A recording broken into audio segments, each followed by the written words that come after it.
Whoa. Landing an account this big will totally change my landscaping business. It's gonna mean hiring more guys and more equipment and new trucks for the new guys to drive the new equipment in. I don't know if I'm ready. You can do this, and Ford Pro FinSimple can help. Our experts are ready to make growing pains less painful for your business with flexible financing solutions that meet the needs of your business today when you need them. Get started at fordpro.com/financing. Today on CityCast Boise, we're rolling into the weekend with news that is sure to stir up some feelings. George Prentice, host of Boise State Public Radio, is joining me with his unique insights into OSHA's report on the deadly hangar collapse. And we dive into PETA's provocative new billboards. Plus, he's got a review for a must-see movie that will only be in Boise for one night. It's Friday, August 2nd. I'm Lindsay Van Allen, and this is what Boise's talking about. Happy Friday, George. And to you, Lindsay. Thanks for joining me again. I want to jump right in. There is so much news this week. Did you see the update about the investigation into the Boise hangar collapse?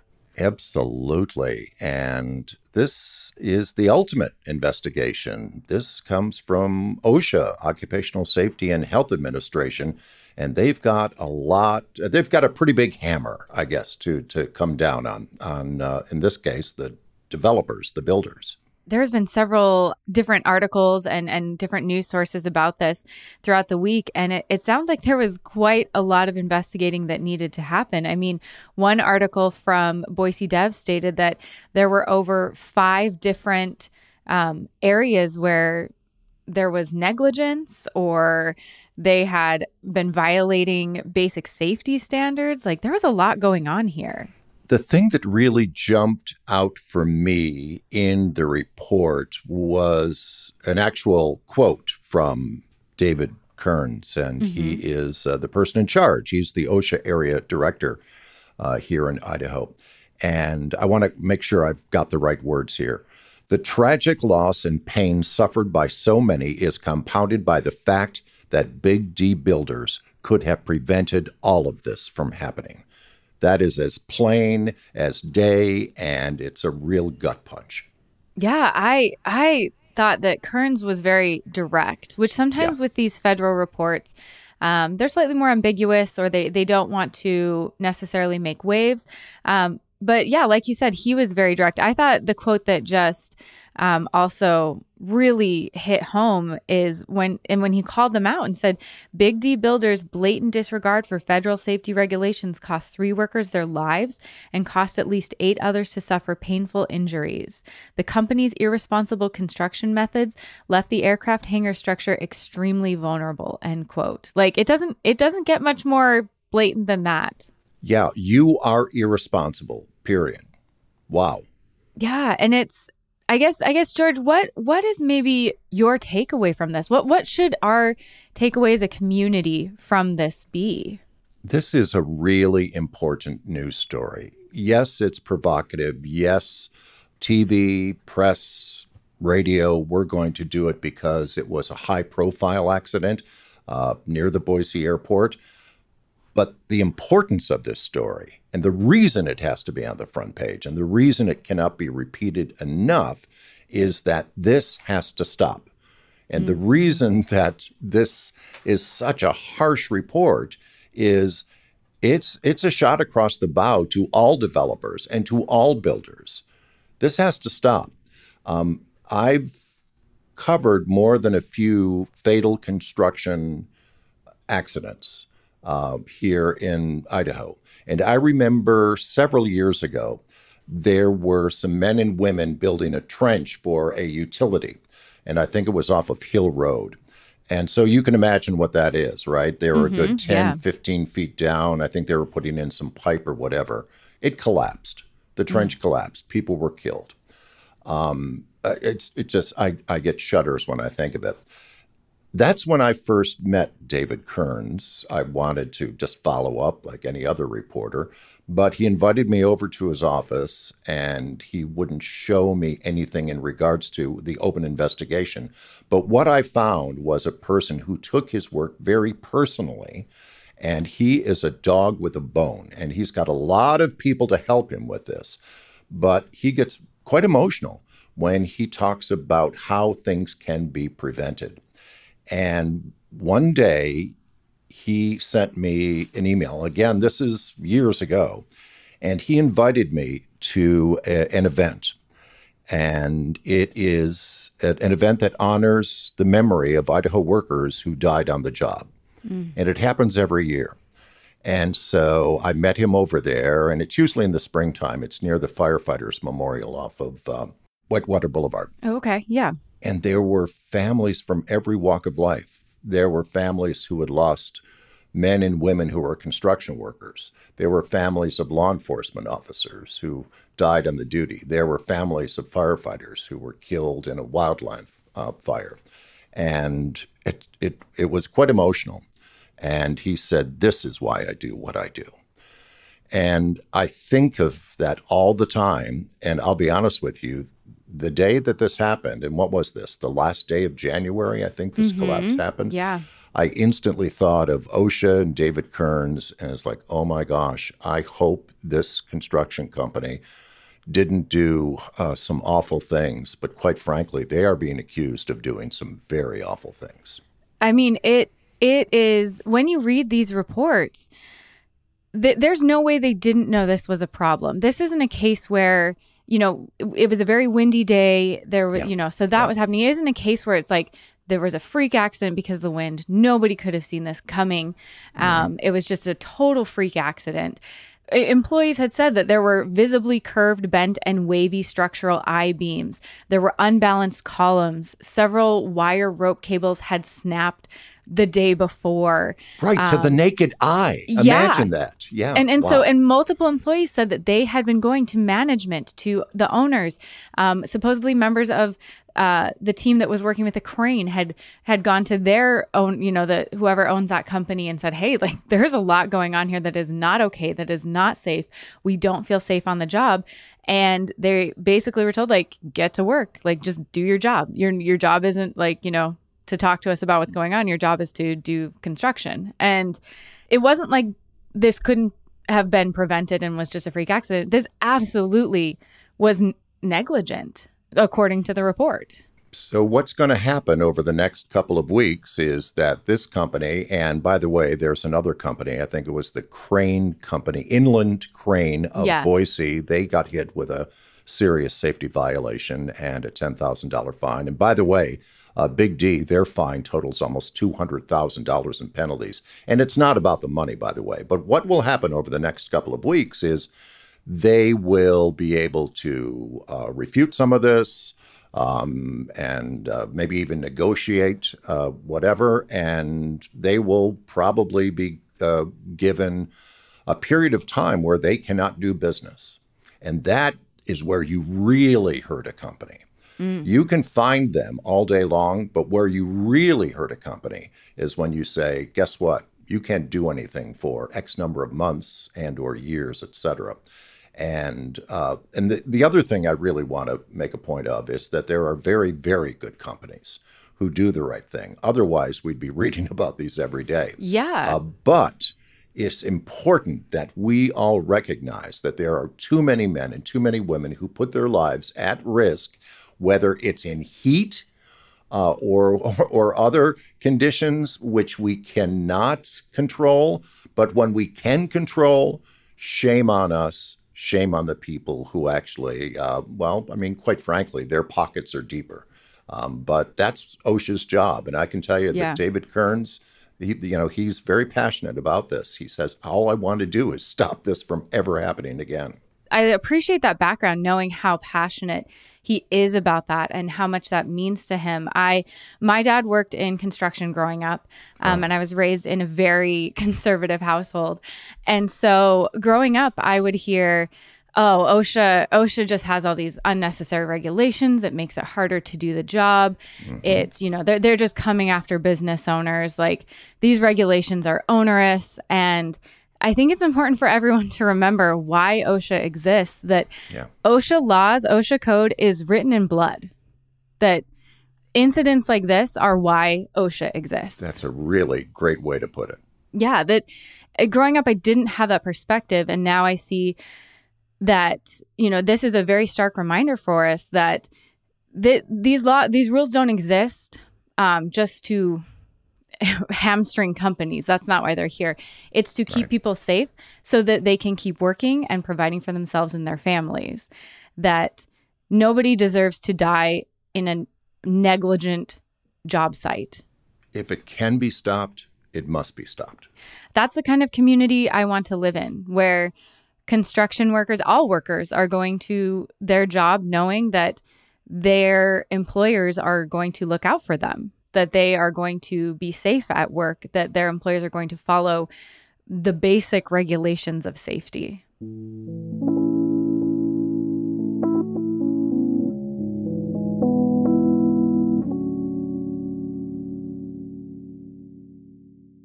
Spam sucks. It clogs your email, your text messages, and is a waste of time. Did you know that spam starts with your personal data being sold? When you get online, data brokers collect information like your phone number, social security number, even your health and financial records. They sell your info to businesses, and then they use your personal info to target you. If you're sick of spam and scammers, you should check out Incogni. That's INCOGNI. They scrub your info so it can't be sold. It takes just a few minutes to set up an account, and they have a 30-day money-back guarantee, so you have nothing to lose but spam and scammers. Protect your data, time, and sanity. Use code CityCast for 55% off the annual plan at Incogni.com. That's INCOGNI.com. Ryan Reynolds here from Mint Mobile. With the price of just about everything going up during inflation, we thought we'd bring our prices down. So to help us, we brought in a reverse auctioneer, which is apparently a thing. Mint Mobile Unlimited Premium Wireless. How to get 30, 30, bit to get 30, bit to get 20, 20, 20, bit to get 20, 20, bit to get 15, 15, 15, 15, just $15 a month? Sold! Give it a try at mintmobile.com/switch. $45 up front for 3 months plus taxes and fees. Promo rate for new customers for limited time. Unlimited more than 40 gigabytes per month. Slows full terms at mintmobile.com. George, you sent me a really interesting image yesterday that is going to be part of a billboard in this area. Can you describe it to everyone? Because it's pretty provocative. Absolutely. So if I were to paint a word picture, imagine a full color billboard of the skyline, or at least you think it's the skyline because it is covered in smoke. Mm-hmm. Sound familiar, folks? Yeah. And over the image in big, bold letters is meat-free. Meat as in MEAT, meat-free equals smoke-free. And I was like, what? Meat and dairy fuel the climate catastrophe. Go vegan. And it's like, and it's from PETA, the People for the Ethical Treatment of Animals. Wow. Most of us know about PETA. I think their demonstrations are rather provocative. I was digging through some of my files on some of the PETA demonstrations over the years in Boise, and I found a story that I had done some time ago where they built a huge snow globe on 8th Street, and they had scantily clad people inside the snow globe, and they were slapping sheep toys, like they were anti-wool or something from sheep. And PETA is provocative, if you will. Yes, I was gonna say that's super on brand for them to be doing Right. something where you kind of stop and go, I'm sorry, what are we doing? Like, Right, yeah. Don't eat meat. Got it. Yeah. But in this particular case, It's like, wow. And by the way, what is the number one topic of conversation? The air that we can barely breathe for the last couple of weeks. Like this image, it's not just like the smog picture that you see. Right. You know, I know, because I initially thought it was going to be like, oh, just like smoggy big city picture, but it looks a lot like the sky I've been seeing today and lately, where it's the orangey smoke and it's just kind of heavy. It's just kind of settled. So whoever came up with this did a great job doing their research for this area, that is what we've been looking like on these super, super smoky days. And like you said, George, that's what everyone is talking about. We're constantly talking about the smoke, about how smoky is it? Is it safe to go outside? Is it safe? You know, can I go get groceries? Or is that not going to be safe because it's a red alert, you know, smoke day? Like those, this is what everyone is talking about right now. And I instantly think of emissions from vehicles, right? So I called the PETA folks and I said, okay, connect the dots here for me. This is a provocative billboard. Talk to me. And to her point, she said, yeah, wildfires are raging. And it's right across the Idaho-Oregon border is a major fire that is pumping the smoke into the valley every morning. And it settles here. And by the way, this weekend, it's going to be one of the worst as we climb back up to 100 degrees plus again. Anyway, so methane is 80 times more powerful than CO2 at warming the earth. Methane, as in emissions from cows. Yeah. The cow farts. I think we can say cow farts. Yeah, cow farts. It's one of the top sources of methane emissions in the United States. Animal agriculture is like right there near the top of the list. Yeah. And their billboard aims to sound that alarm on the need for some action. I'm a meat eater. I love meat. I'd have to think more than twice before I stopped eating meat.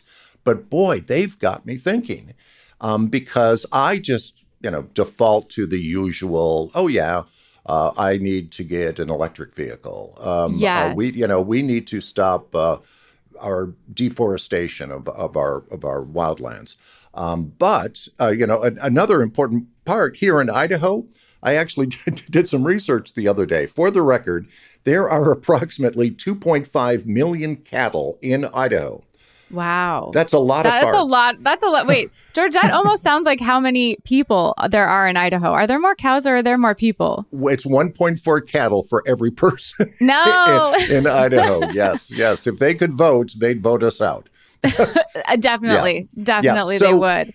So as you know, billboards nowadays can be electronic. So these are going to be popping up in select areas.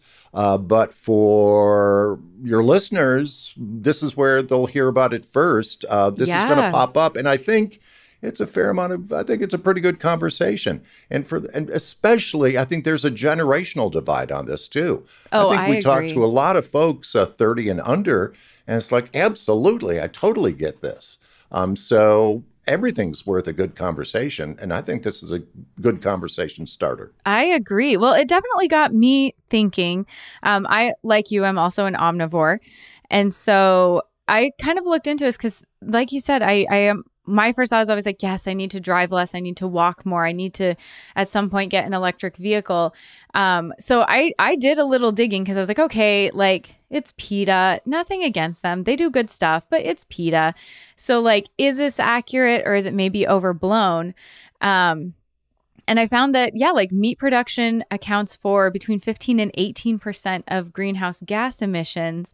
But we also have to take into account the transportation emissions, refrigeration, packaging production, and that so even though it's only 15 to 18%, because it's that nitrous oxide and that methane, it actually has more climate warming potential than our transportation industry. And they're basically neck and neck for how much they are affecting the climate, which I didn't know that, I guess, before I saw this image for this billboard and thought, is that accurate? And it is. It really is a huge factor. I'm not advocating on their behalf, but like you, I've been looking at the numbers, and I think it's a fair conversation to say, could we do less? Okay, George, those were both two kind of heavy topics, kind of provocative topics. So I'm sure people are a little bit in their feelings or, either excited or frustrated or upset or any combination of all of that. So let's jump to picks of the week. What is your pick of the week? Maybe we can soothe this out a little bit before the weekend. Surprise, surprise, it's a movie.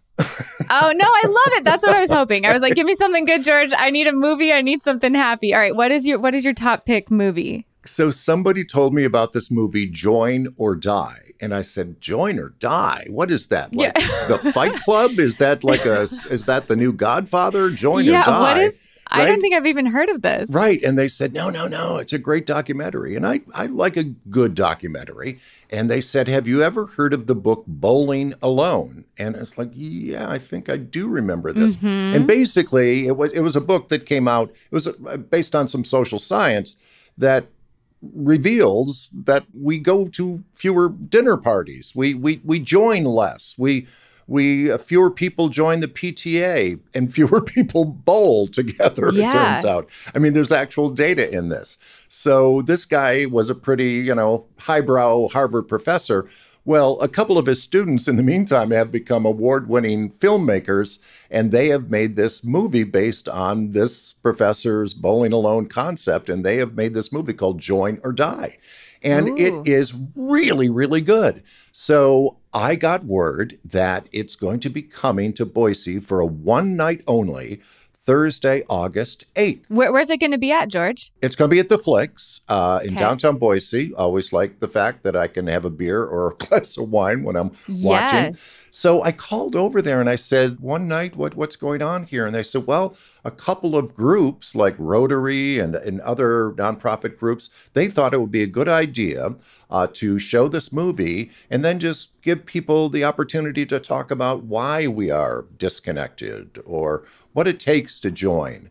Because I think a lot of us have become so insular. The pandemic didn't do us any favors, but it is about, do you know who your neighbors are? It's about joining the human race. But there's a quote in the movie from this professor, and I had to write this down. Your chances of dying over the next year are cut in half by joining a group. Really? So you can understand what the science is there. It's human connection. It's human engagement. And there are so many people who are private. I think I'm fairly private. I keep my cards close to the vest. That said, it's like this was a wake-up call for me. And I enjoyed it because it's a fast movie and it's even funny documentary, but it really gets you thinking. So it is Thursday, August 8th at the Flicks, and you get tickets from them, so you can do it online or at the box office. But I highly recommend folks check this out. No, that sounds great. I always love a good movie at the Flicks, and this one will probably get me thinking about but how are we behaving as a society, especially after the pandemic? Yeah. So my pick of the week, kind of keeping with our second topic, is I'm so excited that it's August because I feel like this is the best time for produce at the farmers markets. It is, I am excited. August is like the fresh veggie month for me. It's everything just tastes so good. So I'm so excited. I love to support local farmers. I love to get local produce. Super excited about heirloom tomatoes. We talked about that in our August guide. Always delicious. Gonna have so many tomato sandwiches. I also love the fresh green beans. You can eat it with anything. It is so good. And I'm also really, really excited about getting some fresh, new potatoes and peas and doing creamed peas and potatoes. That's one of my favorite summer dishes. My family always used to make it. We always had a garden and we always used to make it. And I look forward every year to when I can get all of this and just go wild with the veggies every single meal. Oh, it's just such a great time of year. I love the farmer's market. I was there Saturday. So here's my question. Are you, I get there early. I get there about a half hour before they ring the bell. And it's kind of like a scouting mission. So how about you? Do you go like right in the middle of it, or do you just, because there's so much of it is social, right? And people watching too. Yes. But I love going. But how about you? When do you like to go? Oh, yeah. I'm definitely like a middle of the morning kind of person. It depends on if my kids want to go with me or not. How many people do I have to like get up and get going? Yep. But definitely middle of the morning, because I want to like 9-ish or so, 9:30, 10. Yeah. I want to, get my coffee, wander around, maybe find like a nice pastry breakfast option. But then I am a meanderer. If I'm there, I want to see all of the booths. I want to check out some of my favorites. I want to see if anybody's new or has new things. And then I'm a sucker at the farmer's market, because if you start telling me like your life story and how like this is, your dream is to make this broth or, this soap, and then I'm going to buy some because I want to support you. And I want to make sure you're making money. So I'm a farmer's market sucker. My husband finally has to always be like, okay, we're going to go now. We've got to go. And I'm like, okay, you're right. He's like, we bought way more things than we wanted. You want to hear everyone's life stories. So I'm the sucker wandering around buying things I don't necessarily need because I want to support my community. I think going to the market is the equivalent of joining, right? It's about being in the presence of others. Perfect. That's my club I've joined. Truly, that's how I see this. So, yeah, let's see. So my Saturday were tomatoes, bread. Always have to get fresh loaf of bread, fresh flowers, and some honey. I love the farmer's market. Oh, well, thank you so much, George. Maybe I'll run into you next week or this weekend at the farmer's market. Absolutely. As we're choking on the smoke. But that's not going to stop me. But I will most likely see you there. That's all for today here on CityCast Boise. The show is produced by Evelyn Avitia, Frankie Barnhill, Selena C.A. Reynolds, and me, Lindsay Van Allen. Blake Hunter writes our Hey Boise newsletter, and our music is by Up Is the Down Is The. If you enjoyed our show today, leave us a review. It helps other people find us. We'll be back on Monday with news that could impact homelessness in our area. Catch you then.